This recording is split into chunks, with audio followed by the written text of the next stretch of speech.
नमस्कार दोस्तों। एसएफई जीडी 2025 में एग्ज़ाम देने वाले जितने भी विद्यार्थी हैं इस क्लास को मिस मत करना। ये क्लास आप सभी के एग्ज़ाम और सिलेक्शन के लिए बहुत महत्वपूर्ण है। क्लास को स्टार्ट करूंगा, एक एक चीज़ ध्यान से प्रत्येक प्रश्न का उत्तर देने का प्रयास करना है।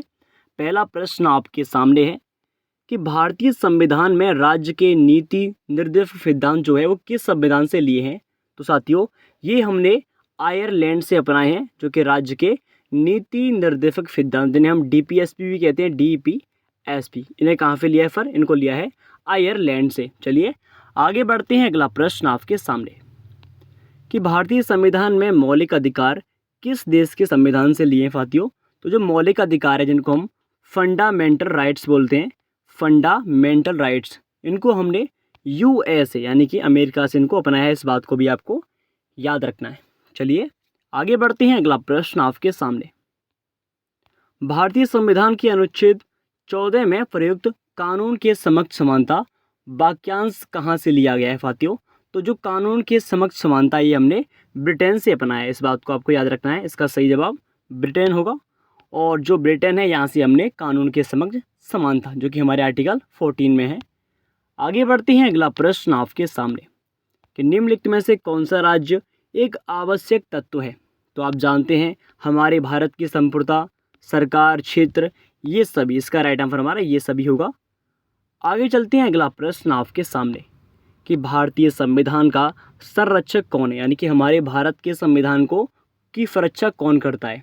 साथियों, इसका सही जवाब भारत के जो मुख्य न्यायाधीश हैं, जो कि सुप्रीम कोर्ट के जज होते हैं, वो भारत के संविधान की रक्षा करते हैं।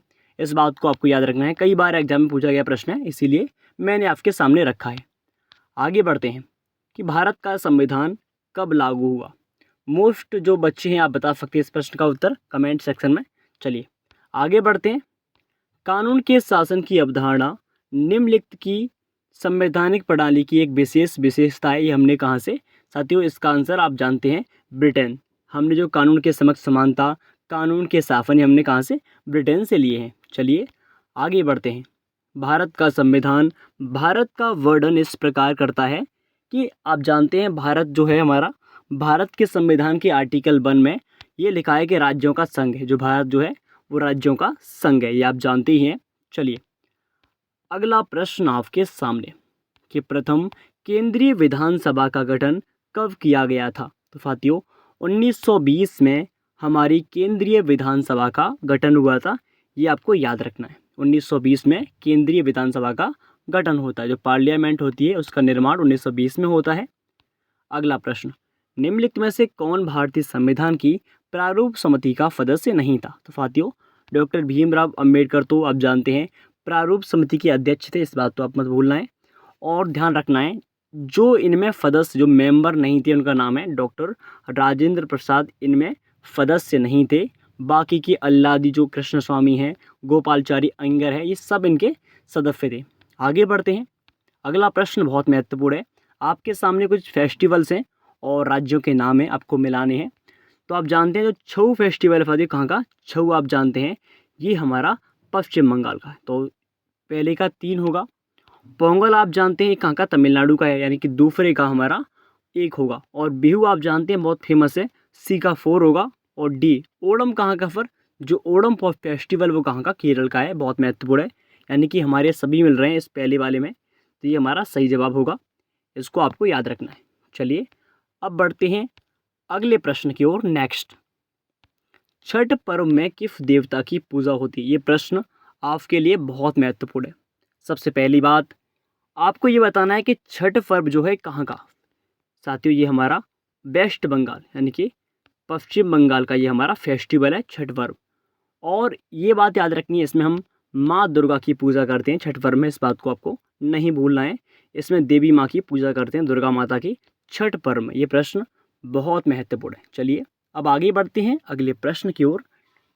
अगला प्रश्न आपके सामने, निम्नलिखित में से कौन सा लोक नृत्य जम्मू और कश्मीर से संबंधित है? साथियों, पहली बात भवाई। जो भवाई है वो कहाँ का? ये हमारा गुजरात का भवई। इसको मत भूलना, भवई गुजरात का और भवाई जो राजस्थान का, दोनों में डिफरेंस है। अगर आपके सामने इस प्रकार से लिख के आता है भवई, तो ये हमारा कहाँ का होगा, ये हमारा गुजरात का। अगर आपके सामने भवाई तो ये राजस्थान का। ओके, दोनों में कन्फ्यूजन नहीं करनी है, बहुत महत्वपूर्ण है। बात करें होजागिरी, तो फाती जो होजागिरी फेस्टिवल ये कहाँ का, ये त्रिपुरा का फेमस फेस्टिवल है होजागिरी, इनको आपको याद रखना है। बात करें हम घूमर, फाती घूमर हमारा राजस्थान का है, ये यहाँ का राज्य नृत्य घूमर है। घूमर राजस्थान का लोक नृत्य, इस बात को आपको नहीं भूलना है। बात करते हैं कुद की, जो कुद है, जो फेस्टिवल जो डांस है, ये कहाँ का, फिर ये हमारा यहीं का है, ये जम्मू कश्मीर का है कुद। दोनों ही बातों को आपको याद रखना है, बहुत महत्वपूर्ण है। चलिए आगे चलते हैं। अब अगला प्रश्न आपके सामने प्रस्तुत करते हैं दोस्तों। देखिए, केरल गॉड्स ऑन कंट्री पुस्तक के लेखक कौन है, ये प्रश्न बहुत महत्वपूर्ण बनता है। तो जो गॉड्स ऑन कंट्री जो बुक है उसके लेखक कौन है साथियों, इसका सही जवाब सफ़ी थरूर इस पुस्तक की लेखक है। बहुत महत्वपूर्ण क्वेश्चन है। और आगे बढ़ते हैं, हम आपसे पूछना चाहेंगे जो महात्मा गांधी की एक फेमस पुस्तक है, आपको उसका नाम बताना है, जिसका नाम सत्य के साथ मेरा प्रयोग है। चलिए आपको बताना है, राजेंद्र प्रसाद की पुस्तक का नाम बताना है आपको, ठीक है। और महात्मा गांधी की जो पुस्तक है उसका नाम सत्य के साथ मेरे प्रयोग। अगला प्रश्न, भारतीय संविधान के किन अनुच्छेदों में नागरिकता संबंधी प्रावधान है, ये प्रश्न बहुत महत्वपूर्ण बनता है। तो साथियों आर्टिकल 5 से 11 जो कि भाग 2 में आता है, ये भाग 2 में, कहाँ पर, भाग 2 में, और इसमें जो सिटीजनशिप नागरिकता का इसी में वर्णन किया गया आर्टिकल 5 से 11 में। और बात करें आर्टिकल 1 से 5 में, ये भाग 1 में आता है। और आप जानते हैं इसमें हम राज्यों का वर्णन करते हैं कि राज्य कौन कौन से किस में आते हैं, ये सब आर्टिकल 1 से 5 और भाग 1 में आते हैं। और आर्टिकल 12 से 35 की भाग 3 में आते हैं साथियों, भाग 3 में। और इसमें हमारा जो फंडामेंटल राइट्स होते हैं, यानी कि मौलिक अधिकार, भाग 3 में और आर्टिकल 1235 में इसका उल्लेख है। बात करते हैं आर्टिकल 3651, तो ये हमारे भाग 4 में हम पढ़ के आ चुके हैं, भाग 4 में आते हैं। और इसमें क्या होता है साथियों, इसमें हमारा जितने भी साथियों आप जानते हैं, जितने भी हमारे DPSP जिन्हें हमने कहाँ से लिया है, ये हमने आयरलैंड से अपनाए थे। DPSP जिन्हें हम राज्य के नीति निर्देशक सिद्धांत बोलते हैं, ये कहाँ के, आयरलैंड से अपनाया, भाग 4 में आते हैं। चलिए आशा है कि यहाँ तक आप समझ चुके होंगे। अगला प्रश्न कि मानव शरीर की सबसे जो लंबी हड्डी होती है वो कहाँ पे होती है, तो इसका सही जवाब जांग। जांग में मानव शरीर की सबसे लंबी हड्डी जिसे हम फीमर कहते हैं, आप देख सकते हैं जो रेड कलर की हड्डी है इसको हम कहते हैं फीमर। ये हड्डी जो है रेड की जांग में होती है और इसको हम फीमर कहते हैं, इसको भी आपको याद रखना है। दोस्तों आगे बढ़ते हैं अगले प्रश्न की ओर। नेक्स्ट देखिए, कोणार्क नृत्य उत्सव भारत के किस राज्य में मनाया जाता है साथियों। जो कोणार्क फेस्टिवल है, आप जो डांस भी है, ये कहाँ का, ये उड़ीसा का एक फेमस डांस है। कोणार्क जो डांस फेस्टिवल है कहाँ का, हमारा उड़ीसा का है, याद रखना है। और यहाँ पर भी कोणार्क का मंदिर है जो कि उड़ीसा में ही, इस बात को भी आपको याद रखना है। चलिए आगे बढ़ते हैं। अगला प्रश्न आपके सामने कि अर्जुन पुरस्कार की नगद राशि कितनी है। पहली बात, जो अर्जुन पुरस्कार जो हैं अवार्ड हैं, जो 1961 में इनकी शुरुआत होती है। और पहली बात याद रखना है आप सभी को, जो अर्जुन अवार्ड है इसकी राशि हमारी 5 लाख रुपए है। और ये हमारे खेल कूद के क्षेत्र में साथियों, ये कहाँ के, ये खेल कूद, जैसे मान लो कबड्डी है, क्रिकेट है, इन सभी खेलों के क्षेत्र में अर्जुन अवार्ड मिलता है। इस बात को आपको याद रखना है। 1961 में इसकी शुरुआत होती है और खेल कूद के क्षेत्र में इसको अवार्ड मिलता है। चलिए अगला प्रश्न कि भारत रत्न का डिज़ाइन किस वृक्ष के पत्ते की तरह बनाया गया है। तो साथियों जो भारत रत्न अवार्ड है इसकी जो डिज़ाइन है, आप जानते हैं इसकी जो पीपल का वृक्ष होता है, पीपल का पत्ता, इसकी भांति इसका हमारा पत्ता है। इस बात को आपको याद रखना है। तो इसका आपको फ़ोटो भी आप देख सकते हैं यहाँ पे। चलिए नेक्स्ट प्रश्न आपके सामने, देश के सर्वोच्च नागरिक सम्मान भारत रत्न से सम्मानित होने वाले प्रथम पूर्णतः विदेशी व्यक्ति कौन है। पहली बात, जो खान अब्दुल गफ्फार खान है जो कि एक मुस्लिम है, इनको भारत रत्न अवार्ड मिला है, जो कि हमारे पाकिस्तान की हैं बगल के, तो इसलिए इनको नहीं हम बताएंगे। जो कि एक पूर्ण स्वदेशी, मतलब जो हमारे आसपास के ना हो, इसका फिर जो राइट आंसर है डॉक्टर नेल्सन मंडेला जो हैं, जिनको शांति के क्षेत्र में भारत रत्न अवार्ड मिला है, जो कि साउथ अफ्रीका के रहने वाले हैं, साउथ अफ्रीका की, इनको भारत रत्न अवार्ड मिला है। इस बात को भी आपको याद रखना है। चलिए अगला प्रश्न आपके सामने, बिग बैंग सिद्धांत किस की उत्पत्ति का वर्णन करती है। तो ये ब्रह्मांड की उत्पत्ति, जो हमारी यूनिवर्स है उसकी जो लाइफ यूनिवर्स है, इसकी उत्पत्ति का वर्णन बिग बैंग सिद्धांत में। ये प्रश्न कई बार एग्जाम में पूछा गया है। चलिए नेक्स्ट, निम्नलिखित में से कौन सा एक शास्त्रीय नृत्य है जो क्लासिकल डांस है, इनमें से कौन सा है? पहली बात, कलारीपट्टू जो आप जानते हैं, ये हमारा केरल का मार्शल आर्ट है कलारीपट्टू, इसको आपको याद रखना है। छठ पूजा बिहार में मनाया जाने वाला एक फेस्टिवल है छठ पूजा, जिसमें हम भगवान सूर्य की पूजा करते हैं छठ पूजा में। बात करें भवाई, हम बात कर चुके हैं, भवाई जो है वो राजस्थान का है और भवाई कहाँ का? गुजरात का है। भवाई राजस्थान का एक फेस्टिवल है और भवाई कहाँ? गुजरात का है। बात करते हैं कथकली, आप जानते हैं ये केरल का एक क्लासिकल डांस है, जो कि एक क्लासिकल यानी कि शास्त्रीय नृत्य है कथकली। इस बात को आपको याद रखना है, ये कहाँ का? केरल का है, बहुत महत्वपूर्ण है। चलिए बात करते हैं अगले प्रश्न की कि निम्नलिखित में से किस वायसराय को स्थानीय स्वशासन का जनक कहते हैं? तो साथियों, इनमें से जो लॉर्ड रिपन है, जो कि एक वायसराय है, इनको स्थानीय स्वशासन का जनक कहते हैं, लॉर्ड रिपन को, ये आपको याद रखना है। नेक्स्ट, महिलाओं को वोट देने का अधिकार किस अधिनियम द्वारा प्रदान किया गया? तो सबसे पहले जो फीमेल्स हैं उनको वोट देने का अधिकार मिला था 1919 में। भारत सरकार अधिनियम जो आया था 1919 के तहत पहली बार महिलाओं को वोट देने का अधिकार मिला था। चलिए अगला, स्वदेशी आंदोलन किस घटना के जवाब में शुरू हुआ था?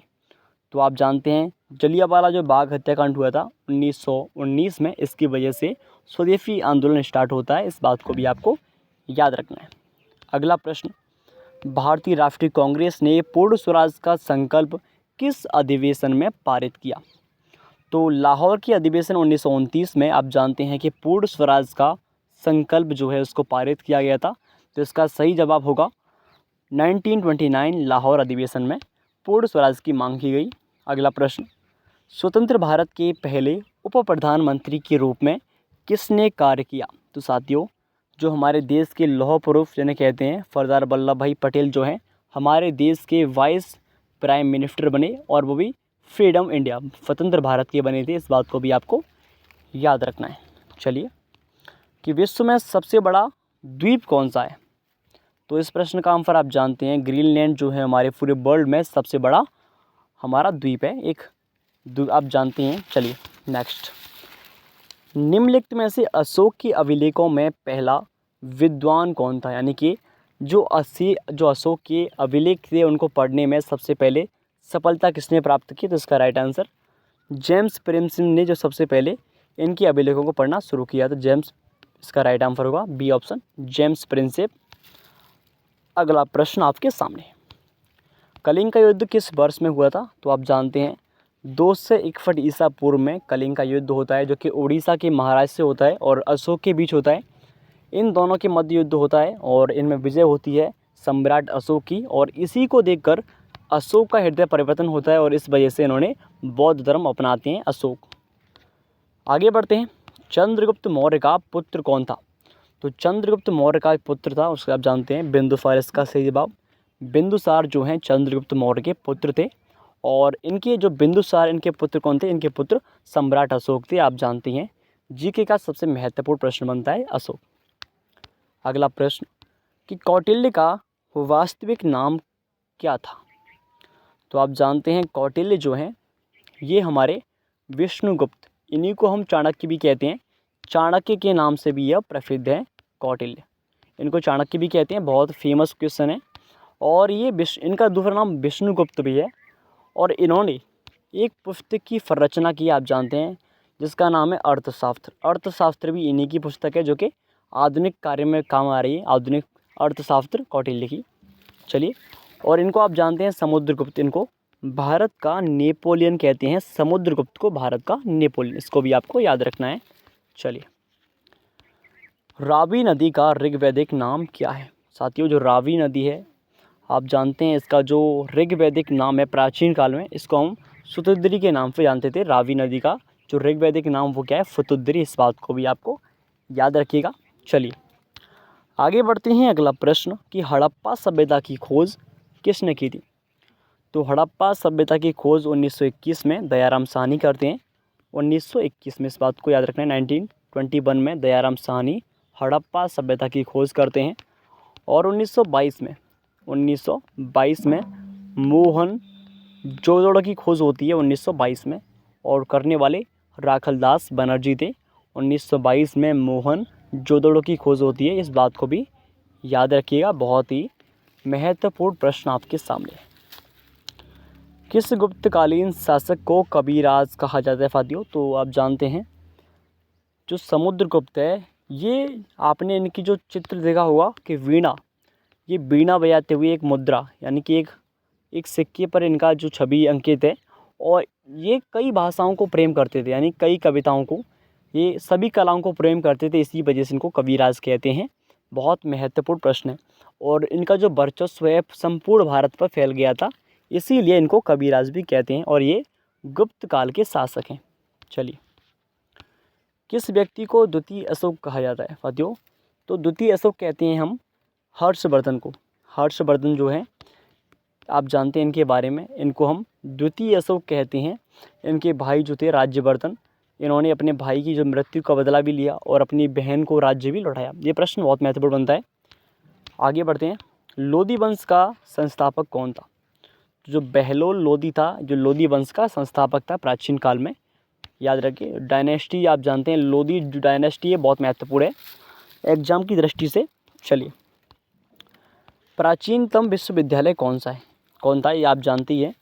जो नालंदा विश्वविद्यालय है, जो कि एक प्राचीन विश्वविद्यालयों में से एक है, और ये भी आप जानते हैं, इसका निर्माण आप जानते हैं किसने करवाया था, इसका निर्माण कराने वाले कौन थे? इसका आंसर आपको कमेंट सेक्शन में देना है। नेक्स्ट, बुर्जहोम नवपाषाण काल जो स्थित है वो कहाँ पर है?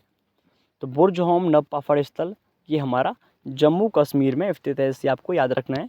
बुर्जहोम ये कहाँ पर? जम्मू कश्मीर में, इस बात का आपको याद रखिएगा। चलिए, भारत की कौन सी पर्वत श्रेणी नवीनतम है? तो आप जानते हैं जो हिमालय जो बने हैं हमारे उत्तर साइड में है, जो कि एक नवीनतम पर्वत श्रेणी है, जो कि उत्तर दिशा में साइड में हमारी है। और अरावली जो हमारी पर्वत श्रेणियाँ हैं, जो कि हमारी सबसे प्राचीनतम श्रेणियाँ, अरावली हमारी प्राचीनतम है और हिमालय हमारी सबसे नवीनतम श्रेणियाँ हैं।